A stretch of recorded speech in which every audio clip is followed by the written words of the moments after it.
Hello everyone, नमस्कार दोस्तों। मेरा नाम है आलोक वाजपेयी। स्वागत करते हैं आप सभी का एसजीआई कंपटीशन क्लासेस में। और सारे विद्यार्थियों को दिवाली की बहुत बहुत शुभकामनाएं। बढ़िया से दिवाली का त्योहार सेलिब्रेट कीजिए, मिठाइयाँ खाइए और आराम से एंजॉय कीजिए। पटाखे भी छुटाइए, लेकिन सावधानी के साथ में पटाखों को, आतिशबाजी को आप लोगों को जलाना है। तो चलिए शुरुआत करते हैं। दिवाली पर एक संकल्प जरूर लीजिए कि भाई ये साल हमारा खाली ना जाए और इस साल एक नौकरी आपके हाथ में जरूर होनी चाहिए। एक सरकारी नौकरी आपके हाथ में जरूर होनी चाहिए। ये इस साल अपना दिवाली पे प्रण लीजिए कि ताकि अगली दिवाली तक आप जब भी सेलिब्रेट करें अगली दिवाली, और अगली दिवाली में आपके हाथ में एक गवर्नमेंट जॉब जरूर रहे। ये एक संकल्प लेकर के अपने और भी कड़ी मेहनत आप करना शुरू करिए, ठीक है। तो चलिए, हिस्ट्री की सीरीज हमने दिवाली पर क्वेश्चंस की रखी है। जैसा आप लोगों की डिमांड थी, सर हिस्ट्री की एक पूरी सीरीज करा दीजिए। तो उसी को सीरीज को हम लोग करते हैं। पार्ट 1 हमने पहले किया हुआ है, आज दूसरा दिन है, तो हम लोग पार्ट 2 करते हैं। चलिए पहले क्वेश्चन के ऊपर आते हैं। और पहला क्वेश्चन है आपका, which of the following is correctly match. कौन सा इनमें से आपका सही सुमेलित है। बहुत ध्यान से आपको आंसर करना है। देखो भाई, वैदिक लिटरेचर दिया हुआ है अभिधम्म पिटक, और बुद्धिस्ट लिटरेचर दिया हुआ तोलकाप्पियम। जैन लिटरेचर दिया गया है पुरुष सूक्त, और बुद्धिस्ट लिटरेचर के दिया हुआ है नीचे खुद्दक निकाय। बहुत ध्यान से समझिएगा। अभिधम्म पिटक भाई ये वैदिक लिटरेचर तो है नहीं, ये तो बुद्ध लिटरेचर है। तोलकाप्पियम ये आपका बुद्धिस्ट लिटरेचर तो है नहीं, ये आपका तमिल लिटरेचर है। पुरुष सूक्त आपका ये जैन लिटरेचर तो है नहीं, ये तो वैदिक लिटरेचर है। लेकिन खुद्दक निकाय ये आपका बुद्ध लिटरेचर है, और इस खुद्दक निकाय में ही 550 जातक कथाओं के बारे में जानकारी है। जातक कथाएं जो हैं वो आपकी खुद्दक निकाय में ही दी गई है। ये पॉइंट आपको याद रखना है। क्लियर है भाई। अब पिटक की बात आ रही है। पिटक का मतलब होता है, आप कह सकते हो बास्केट या पिटारा। 3 पिटक हैं। पहला पिटक है सुत्त पिटक, दूसरा पिटक है विनय पिटक, और तीसरा पिटक है अभिधम्म पिटक। सुत्त पिटक, विनय पिटक, अभिधम्म पिटक। अगला सवाल है, ताजमहल का पूर्वगामी किसे कहा जाता है। बहुत ध्यान से समझना है। ताजमहल के पूर्वगामी की बात करते हैं तो ताजमहल का पूर्वगामी बेसिकली कहते हैं हुमायूं के मकबरे को। ऐसा क्यों कहा जाता है, बहुत ध्यान से समझिएगा। बेसिकली जो ताजमहल का पूर्वगामी है वो इसलिए हुमायूं के मकबरे को कहते हैं क्योंकि सबसे पहली बार सफेद संगमरमर का जो प्रयोग हुआ है पहली बार, वो आपका हुमायूं के मकबरे में हुआ है। हालांकि पूरे हुमायूं का मकबरा नहीं बनाया गया सफेद संगमरमर से। हुमायूं का जो मकबरे के जो गुम्मद थे वो सफेद संगमरमर से बनाए गए, लेकिन पूरी तरीके से ताजमहल को बनाया गया। तो अब सवाल आएगा, इसीलिए इसका प्रोटोटाइप ऑफ ताजमहल तो आप कहेंगे हुमायूं के मकबरे को। अगर सवाल आए fully white marbled first tomb, पूर्णतः सफेद संगमरमर से निर्मित पहला मकबरा किसका है, तब आप लगाएंगे एतमादुद्दौला का मकबरा। पहला पूर्णतया, पूरी तरीके से फुल्ली, पूर्णतया पहला पूर्णतया सफेद संगमरमर से निर्मित मकबरा आपका हो जाता है ये एतमादुद्दौला का मकबरा। ठीक है भाई, याद रहेगा। चलिए आगे बढ़ते हैं। अगला क्वेश्चन है, who out of the following performed a ritual called Hiranyagarbha. निम्नलिखित में से किसने हिरण्यगर्भ धार्मिक कार्य कराया। विजयालय, सिंह विष्णु, दंतिदुर्ग या हर्ष। बहुत ध्यान से समझना है। देखो, ये हिरण्यगर्भ कराने वाले हैं दंतिदुर्ग साहब। और दंतिदुर्ग हैं कौन, ये आपके राष्ट्रकूट वंश के संस्थापक हैं। सिंह विष्णु कौन है, ये आपके पल्लव वंश के संस्थापक हैं। विजयालय कौन है, ये चोल वंश के संस्थापक हैं। ठीक है, याद रहेगा। और हर्ष आपके ये पुष्यभूति वंश के हैं। ये सारे पॉइंट आपको याद होना चाहिए। मैंने इसीलिए इतिहास की सीरीज रखी है। एक एक प्रश्न बहुत बारीकी से आपके तक पहुंचे, कोई भी डाउट आप लोगों के सामने ना रहे। चलिए आगे बढ़ते हैं। अगला क्वेश्चन है, महात्मा गांधी ने दक्षिण अफ्रीका को कब छोड़ा भारत लौटने के लिए। हम सभी लोग जानते हैं, कपड़ा के व्यापारी थे गुजरात के दादा अब्दुल्ला। उनके केस के सिलसिले में महात्मा गांधी जी गए as a barrister South Africa. South Africa में उन्होंने बहुत डिस्क्रिमिनेशन देखा between black and white peoples, गोरे और काले लोगों के बीच में। यहां तक कि once time Mahatma Gandhi was travelling in train in South Africa, और एक स्टेशन है अफ्रीका का पीटर मारिट्सबर्ग। वहां पर पीटर मारिट्सबर्ग में जब फर्स्ट क्लास कोच में थे तो उनके पास में जब टीटी आया, उसने कहा Indians are not allowed in first class coach, और उनको धक्के देकर के वहां पर उतार दिया गया। आज भी उस पीटर मारिट्सबर्ग स्टेशन पर महात्मा गांधी जी की एक प्रतिमा वहां पर लगी हुई है। तो इतना डिस्क्रिमिनेशन देखा, तो गांधी जी का जो रियल मूवमेंट था basically it was started from the south Africa. ठीक है, बाद में after that and after successful movement in South Africa, और वहां पर जो अधिकार गोरे लोगों को थे वही काले लोगों के, यानी कि जो सारे अधिकार, राइट टू वोट तक का जो अधिकार था वो भी वहां पर ब्लैक पीपल्स को दिया गया, इंडियंस को। उसके बाद में गांधी जी की जय जयकार होने लगी, और गांधी जी की जो जय जयकार थी वो उसकी गूंज इंडिया में भी होने लगी। उसी समय गांधी जी आते हैं 9th ऑफ जनवरी 1915 को, 1915 को आ जाते हैं 9 जनवरी को। इसीलिए 9 जनवरी को हम लोग हर साल प्रवासी भारतीय दिवस मनाते हैं। क्या मनाते हैं? प्रवासी भारतीय दिवस मनाते हैं हर साल। ये पॉइंट आपको क्लियर होना चाहिए। तो यहां पर आंसर क्या हो जाएगा? 1915। 1911 में बंगाल का विभाजन निरस्त किया गया, पहली चीज। 1911 में भारत की राजधानी कलकत्ता से दिल्ली बनना अनाउंस हो गया। 1927 में साइमन कमीशन बना, 28 में भारत आया। 1919 आपका याद रखना है, रॉलेट एक्ट आया। 1919 में जलियांवाला बाग आया, जलियांवाला बाग आया। 1919 में आपका खिलाफत आंदोलन हुआ। ये सारे के सारे 1919 हो गए। अगला क्वेश्चन है, who is related to Ramosi revolt? Ramosi विद्रोह से संबंधित कौन है? टीपू, चित्तर सिंह, गोपधर कुंवर या तीरथ सिंह? बहुत ध्यान से समझना है। देखो भाई, रामोसी विद्रोह की जब भी चर्चा करते हैं तो रामोसी विद्रोह बेसिकली ये आपके चित्तर सिंह संबंधित है। कौन है? चित्तर सिंह। टीपू, ये करमशाह टीपू इनका पूरा नाम है, ये पागलपंथी विद्रोह से संबंधित है। और गोपधर कुंवर ये अहोम विद्रोह से संबंधित है। और तीरथ सिंह जो हैं ये आपके खासी विद्रोह से संबंधित है। किससे संबंधित है? खासी विद्रोह से। अगला सवाल है आपका, अकबर कौन से वाद्य यंत्र को बजाता था? अकबर कौन से वाद्य यंत्र को बजाता था? बहुत ध्यान से समझना है। अकबर जो वाद्य यंत्र बजाता था वो बजाता था आपका नगाड़ा। औरंगजेब कौन सा बजाता था? औरंगजेब बीड़ा, और एंशिएंट इंडिया में समुद्रगुप्त बजाता था। भाई याद रखना है आप लोगों को, बड़ा इंपॉर्टेंट है। अब अकबर की अगर बात आई है तो 2-3 बातें जरूर याद रखना है। 1562 में अकबर ने दास प्रथा समाप्त की। 1563 में तीर्थ यात्रा कर समाप्त किया। 1564 में जजिया कर समाप्त किया। 1582 में अकबर दीन इलाही लेके आया। 1583 में अकबर ने इलाही कैलेंडर, इलाही संवत चलाया। याद रखना है। अगला सवाल है, आर्यों की भाषा कौन सी थी? आर्यन लैंग्वेज कौन सी थी? देखो, आर्यन लैंग्वेज की बात करेंगे तो it was Sanskrit. What is the meaning of Aryans? आर्य का मतलब हो गया श्रेष्ठ, यानी कि इलीट। ठीक है। अगर कभी आपसे पूछा जाएगा जैन साहित्य, तो जैन साहित्य आपका प्राकृत भाषा में है, यह भी आपको याद होना चाहिए। और बौद्ध साहित्य आपका पाली भाषा में है। अगला सवाल है, लहना कौन थे? देखिए, गुरु नानक देव जी के एक शिष्य हैं जिनका नाम है लहना। वो आगे चल करके गुरु अंगद जी के नाम से प्रसिद्ध हुए। तो आंसर हो जाएगा गुरु अंगद देव से। आदि ग्रंथ का संकलन किसने किया? गुरु अर्जुन देव ने किया है। अगला सवाल है आप लोगों का, प्राचीन भारत के निम्नलिखित पुस्तकों में से कौन सी शुंग वंश के संस्थापक के बेटे की प्रेम कहानी है? Which one of the following books of ancient India has the love story of the son of the founder of the Shunga dynasty? बहुत बढ़िया सवाल है। अगर आपने कभी मालविकाग्निमित्र कालिदास की पढ़ी है तो उसमें आपको ये कहानी वहां पर अग्निमित्र वाली मिल जाएगी। याद रखना है, ये कालिदास की रचना है, ये भी कालिदास की रचना है, ये हर्ष की रचना है, रत्नावली। और स्वप्नवास दत्ता ये भास की रचना है। किसकी है?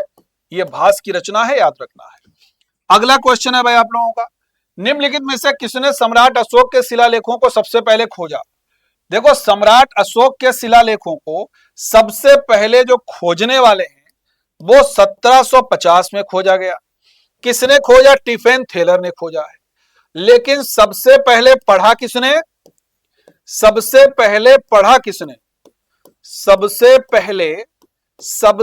पहले पढ़ा किसने? वो पढ़ने वाले आपके जेम्स प्रिंसेप साहब हैं। विलियम जोन्स ने 1784 में एशियाटिक सोसाइटी की स्थापना की। एशियाटिक सोसाइटी जो है वो आपके विलियम जोस ने 1784 में स्थापना की, याद रखना है। अगला सवाल है, जैनों की दूसरी संगीति किस स्थान पर हुई थी? फटाफट से आंसर कीजिए। इससे बिफोर पार्ट 1 वाले में मैंने आपके साथ चर्चा की थी, बहुत बढ़िया, देखिए वो मैंने आपके साथ चर्चा की थी, आप लोगों को, सभी लोगों को वो बताना है।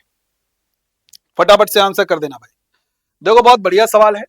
ये जो आपका जैनों की दूसरी संगीति है, ये हुई है आपकी बल्लभी में, ठीक है। पाटलिपुत्र में पहली जैन संगीति हुई है। बौद्ध संगीति अभी हमने बताई राजगृह, वैशाली, पाटलिपुत्र, कश्मीर के कुंडलवन में। अगर कभी स्पेसिफिक आपसे बुद्धिस्ट काउंसिल के बारे में पूछा जाए तो आप कह सकते हैं राजगृह की पहली बौद्ध संगीति हुई है राजगृह की सप्तपर्णी गुफा में। दूसरी वैशाली के हुई है बालुका राम विहार में। तीसरी आपकी हुई है पाटलिपुत्र के अशोकाराम विहार में। और चौथी आपकी हुई है कश्मीर के कुंडलवन में। ठीक है भाई, याद रहेगा। चलिए आगे बढ़ते हैं अगले क्वेश्चन की तरफ। कृषि से संबंधित रॉयल कमीशन की नियुक्ति किसके समय में की गई? रॉयल कमीशन आपका लॉर्ड इरविन के समय में बना है। और लॉर्ड इरविन गांधी जी के बीच में 5 मार्च 1931 को एक समझौता हुआ था जिसको गांधी इरविन समझौता कहते हैं। लॉर्ड विलिंगटन के समय में 1932 में देहरादून में इंडियन मिलिट्री एकेडमी की स्थापना हुई। दूसरा और तीसरा जो राउंड टेबल कॉन्फ्रेंस हुआ है जिसको हम लोग हिंदी में कहते हैं गोलमेज सम्मेलन, ये गोलमेज सम्मेलन भी आपका ये लॉर्ड विलिंगटन के समय में हुआ है। एकमात्र यहूदी वायसराय जो है वो आपका लॉर्ड रीडिंग है। भारत छोड़ो आंदोलन 1942 जो है ये लिन लिथगो के समय में हुआ है। ये पॉइंट आपको याद होना चाहिए। किसके समय में हुआ है? ये लिन लिथगो के समय में हुआ है। ये पॉइंट आप लोगों को याद होना चाहिए, ठीक है। देखते हैं, कुछ टेक्निकल थोड़ा सा एरर हो गया है, मैं भी इसको करेक्ट कर दे रहा हूं, बस 1 सेकेंड का मुझे समय दीजिए। देखिए आ गया भाई, ठीक है। चलिए आगे बढ़ते हैं। अगला सवाल है आपका, केसर सिंह थतगड़ ये आपके वाइस प्रेसिडेंट थे कौन सी पार्टी के? गदर पार्टी, हिंदुस्तान रिपब्लिकन एसोसिएशन, या हिंदुस्तान सोशलिस्ट रिपब्लिकन एसोसिएशन, या आपका नन ऑफ दिस? क्या आंसर होना चाहिए? देखो बहुत ध्यान से समझना है। ये जो आपके केसर सिंह थतगड़ थे ये आपके गदर पार्टी के उपाध्यक्ष थे, ठीक है। और पहले अध्यक्ष कौन थे? पहले अध्यक्ष थे सोहन सिंह भाकना। कौन थे भाई? सोहन सिंह भाकना, ये पहले अध्यक्ष थे, याद रखना है। हिंदुस्तान रिपब्लिकन एसोसिएशन की स्थापना 1924 में हुई और ये कहां हुई? कानपुर में। हिंदुस्तान सोशलिस्ट रिपब्लिकन एसोसिएशन की स्थापना 1928 में हुई, यह दिल्ली के फिरोज शाह कोटला मैदान। अगला सवाल है, भारत छोड़ो आंदोलन का संकल्प किसने तैयार किया था? याद रखना है। भारत छोड़ो आंदोलन का जो संकल्प है वो तैयार किया जवाहरलाल नेहरू ने। भारत छोड़ो आंदोलन जिसको अगस्त क्रांति के नाम से भी जानते हैं, याद रखना है। सरदार वल्लभ भाई पटेल को भारत का बिस्मार्क कहते हैं। इनका जन्मदिवस हर साल 31 अक्टूबर को राष्ट्रीय एकता दिवस के रूप में मनाते हैं। और इनको हम सभी लोग जानते हैं, इनकी जो सबसे ऊंची प्रतिमा है गुजरात के साधु बेट आइलैंड पर जिसको बोलते हैं statue of unity. It is most important. Next है भाई, 3 जुलाई 1947 को किस पार्टी के द्वारा काला दिवस के रूप में मनाते हैं? 3 जुलाई 1947 को कौन सी पार्टी के द्वारा काला दिवस के रूप में मनाते हैं? याद रखना है। और यह मनाते हैं भाई हिंदू महासभा। किसको? हिंदू महासभा। भारतीय राष्ट्रीय कांग्रेस की स्थापना 1885 में होती है, लॉर्ड डफरिन अध्यक्ष होता है। 1906 में ऑल इंडिया मुस्लिम लीग की स्थापना होती है, याद रखना है, इंपॉर्टेंट है। अगला सवाल है आपका, Palitana temples related to which religion? Palitana मंदिर किस धर्म से संबंधित है? और बेसिकली ये आपके गुजरात में पड़ता है और भावनगर के पास में पड़ता है। और ये आपका किस धर्म से संबंधित है? पालिताना, ये जैन धर्म से। तो आंसर क्या हो जाएगा आपका? जैन रिलीजन। पाशुपत संप्रदाय के संस्थापक जो हैं वो आपके लकुलिस हैं। आगे बढ़ते हैं। अगला सवाल है, Who one of the following had not come to India with Alexander? कौन सा सिकंदर के साथ भारत नहीं आया? देखो नियार्कस भी आया, अनेसिक्रेटिस भी आया, अरिस्टोबुलस भी आया, लेकिन डाइमेकस नहीं आया। बेसिकली ये बिंदुसार के दरबार में आता है। और एक है सीरिया के शासक जिनका नाम है एंटियोकस प्रथम। ये इनका दूत है, एम्बेसडर। जब ये आता है आपका डाइमेकस, तो बिंदुसार उससे 3 चीजों की डिमांड करता है। कहता है जब हमारे यहाँ आओ तो सूखे अंजीर लेके आना, मीठी मदिरा लेके आना और एक दार्शनिक लेके आना। लेकिन जब ये आता है तो दार्शनिक नहीं लाता है, मीठे मदिरा और सूखे अंजीर लेकर के आता है। एक संदेश लाता है अपने राजा एंटियोकस का। कहता है कि दार्शनिक का विक्रय करना यूनानी कानून के खिलाफ है। ठीक है, आगे बढ़ते हैं। अगला सवाल है भाई, हजरत आला उपाधि किसके द्वारा धारण की गई? हजरत आला की अगर टाइटल की बात करेंगे तो ये बेसिकली शेरशाह सूरी की है। शेरशाह सूरी का नाम था फरीद। क्या नाम था? फरीद नाम था। जहांगीर का क्या नाम था भाई? सलीम। बाबर की बात करेंगे, बाबर पिता की तरफ से तैमूर है और माता की तरफ से आपका मंगोल है, चंगेज खां का 14वां वंशज है। बाबर की ऑटोबायोग्राफी है तुर्की भाषा में, जिसको तुजु के बाबरी कहते हैं, याद रखना है। हुमायूं को इंसान कामिल कहा गया है। चित्रकला का स्वर्णकाल जो है वो जहांगीर का समय है। शेरशाह की बात करेंगे, इनका मकबरा कृत्रिम झील के बीच में है, बिहार के सासाराम में, याद रखना है, इंपॉर्टेंट है। और इन्होंने बेसिकली बंगाल के शासक थे जिनका नाम था नुसरत खान, उनको पराजित करने के बाद में हजरत आला का टाइटल लिया था, नुसरत शाह को पराजित करने के बाद। अगला सवाल है, Grant Duff colonel James Tod ने किसके इतिहास को लिखा है? राजपूत और मराठा, मराठा और राजपूत, मुगल और चौहान, चौहान और मुगल। उसी सीक्वेंस में बताना है जिस सीक्वेंस में आपके राइटर के नेम दिए गए। ठीक है, आंसर करिए भाई, क्या आंसर होना चाहिए? देखो बच्चे, बड़ा बेहतरीन सा सवाल है। ग्रैंड डफ और कर्नल जेम्स टाड, डफ बेसिकली ये मराठों के हैं और टाड राजपूतों के हैं, तो हमको पहला मराठा और दूसरा राजपूत वाला देखना पड़ेगा। ये आंसर हो गया भाई। ठीक है, याद रहेगा। अब मराठों की बात आई है तो याद रखना है अष्टप्रधान, ये मराठों की एक कह सकते हो परिषद थी शिवाजी के समय में। लेकिन अगर कभी अष्ट दिग्गज पूछा जाए तो ये अष्ट दिग्गज कृष्णदेव राय यानी कि विजयनगर से संबंधित है। अष्ट दिग्गज विजयनगर से संबंधित है, अष्ट प्रधान शिवाजी मराठा से संबंधित है। यह सवाल कई बार आया है, बच्चे अष्ट दिग्गज और अष्ट प्रधान में कंफ्यूज हो जाते हैं। अगला सवाल है, निम्नलिखित में से किस सिख गुरु के द्वारा अनुशासन पर बल दिया गया? Which of the following Sikh Guru emphasised discipline? क्या आंसर होगा? देखो भाई, ये जो डिसिप्लिन पर बल दिया गया है ये गुरु अमरदास जी ने दिया है। ठीक है, गुरु गोविंद सिंह साहब ने 1699 में खालसा पंथ की स्थापना की। अंतिम गुरु हैं सिख। इन्होंने अमृतसर शहर बसाया है। इन्होंने आपका अकाल तख्त गंगा की स्थापना की है, याद रखना है।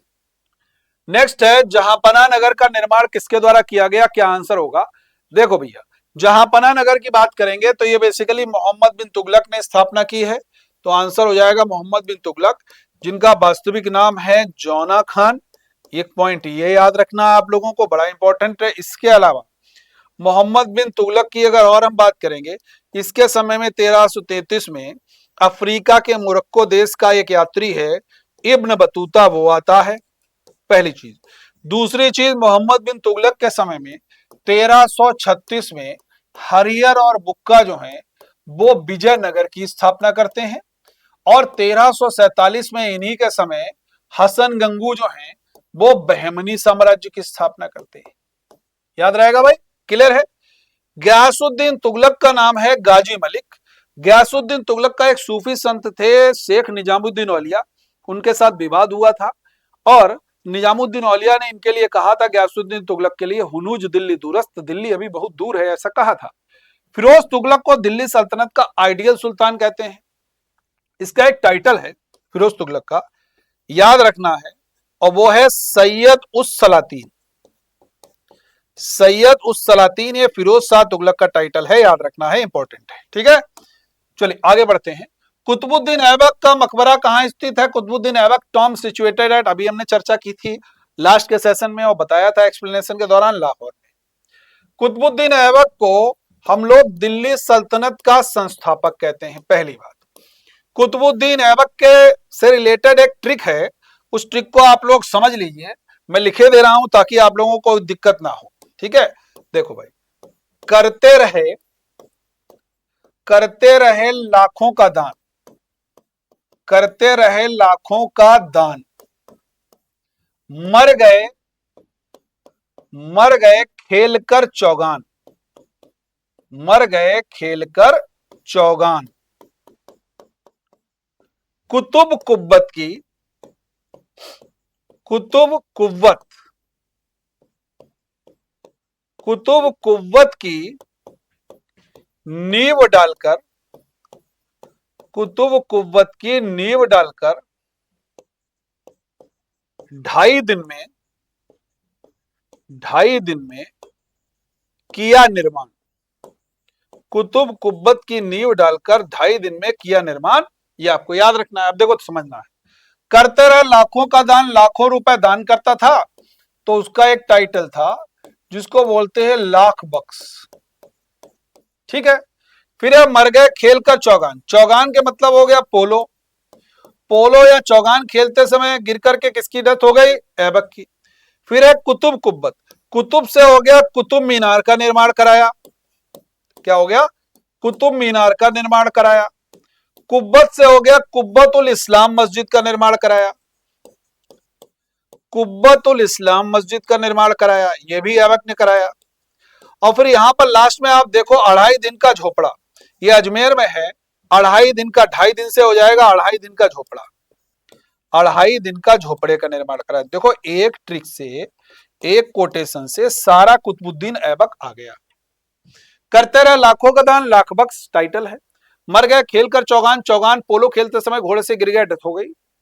कुतुब कुव्वत, कुतुब से कुतुब मीनार का निर्माण कराया, कुव्वत से कुव्वतुल इस्लाम मस्जिद का निर्माण कराया, और 2.5 दिन में किया निर्माण से 2.5 दिन से 2.5 दिन का झोपड़े का निर्माण कराया। ठीक है, याद रहेगा। अगला क्वेश्चन है, चंद्रगुप्त के जैन गुरु कौन थे भाई। चंद्रगुप्त के जैन गुरु थे भद्रबाहु। इन्हीं के साथ जीवन के अंतिम समय में या साम्राज्य छोड़ करके चले जाते हैं श्रावण गोल बेलगोल, और वहीं पर संलेखना विधि से अपने प्राण त्याग देते हैं।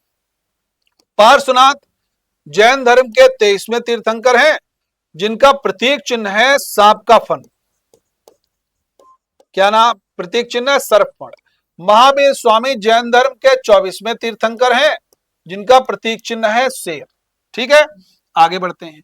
अगला सवाल है, तैमूर लंग के आक्रमण के समय तुगलक वंश का शासक कौन था। फिरोज तुगलक, नसरुद्दीन महमूद शाह, शहजादा मोहम्मद, या इनमें से कोई नहीं। बहुत ध्यान से समझना है।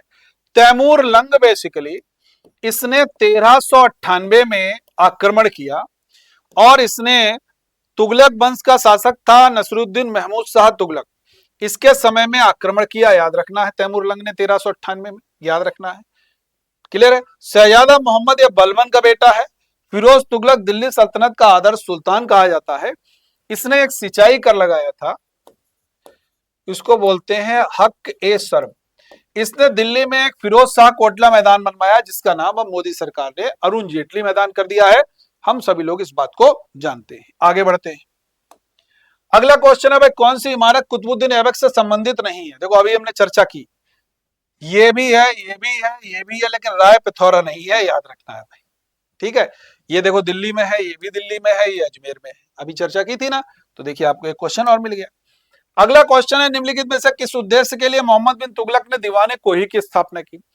दीवाने कोही या दीवाने अमीर कोही जो है, ये बेसिकली एग्रीकल्चर रिफॉर्म से है। बाजार नियंत्रण अलाउद्दीन खिलजी ने मार्केट कंट्रोल सिस्टम बनाया था। ठीक है, तो ये सब अलाउद्दीन खिलजी हो जाता है। इसका आंसर हो गया भाई लास्ट वाले का, आपने समझ लिया ना। ये दीवाने अमीर कोही है, तुगलक का है एग्रीकल्चर रिफॉर्म। देखिए बहुत सारे विभाग बने हैं। फिरोज तुगलक की अगर मैं बात करूं, दीवाने बंदगान दास विभाग, दीवाने खैरात दान विभाग, दीवाने इस्तिहाक पेंशन विभाग, दारुल सफा ये चैरिटेबल हॉस्पिटल। ठीक है, आगे बढ़ते हैं। अगला सवाल है, दिल्ली सल्तनत का पहला अफगान शासक कौन था। तो पहला अफगान शासक बहलोल लोदी है, और पहला अफगान वंश लोदी वंश है। सिकंदर लोदी ने 1504 को आगरा शहर की स्थापना की, 1506 को अपनी राजधानी बनाया। सिकंदर लोदी गुलरुख उपनाम से कविताएं भी लिखता था, ये भी पॉइंट आप लोग याद रखोगे। इब्राहिम लोदी को बाबर ने 21 अप्रैल 1526 को पानीपत के पहले युद्ध में मार गिराया और मुगल साम्राज्य की स्थापना की, याद रखना है। अगला सवाल है, किस शासक के द्वारा ब्राह्मणों पर जजिया कर लाया गया। ब्राह्मणों पर जजिया कर फिरोज शाह तुगलक ने लगाया। सबसे पहले याद रखना है 712-11 में जजिया कर लगाया मोहम्मद बिन कासिम ने, यह सिंध में लगाया। उसने कहा ब्राह्मण, महिलाएं, बच्चे, अपाहिज, भिखारी, ये लोग कुछ करमुक्त रखे उसने। लेकिन फिरोज शाह तुगलक आए, उसने ब्राह्मणों के ऊपर लगा दिया। अकबर आया, अकबर ने 1564 में जजिया कर समाप्त कर दिया। फिर आया उसके बाद में औरंगजेब, उस औरंगजेब ने फिर 1679 में लगा दिया।